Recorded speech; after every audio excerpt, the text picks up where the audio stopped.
Prophet Muhammad s.a.v., because he was the last of the prophets of Allah to come, he gave descriptions of Dajjal which were so precise, it is as if we could see him before us, because there was none to come after him. So he had to leave us with a clarity which none of the prophets before were required to do, or if they did, their messages became so garbled after their times that we can't find this kind of clarity in any of the existing scriptures. Prophet Muhammad ﷺ used to refer to him as al-a'war, one who is blind in one eye.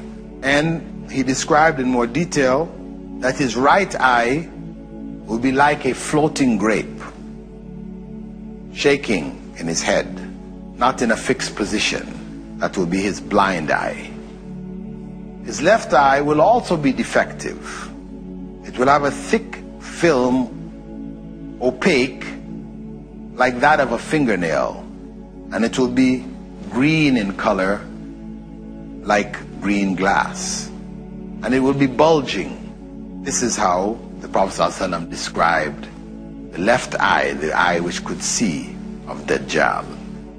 He further went on to describe his complexion, saying that he would be ruddy white, like the people of the north, the UK, Finland.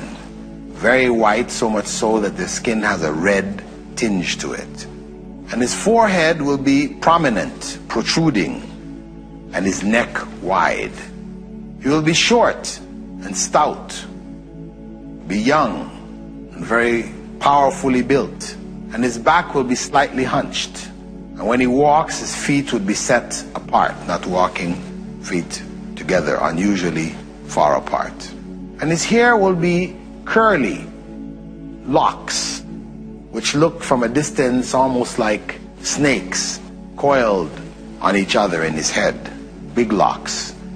He will also be sterile. He will not have any children. According to the Prophet ﷺ, he most resembles a particular individual by the name of Abdul Uzza ibn Qatan.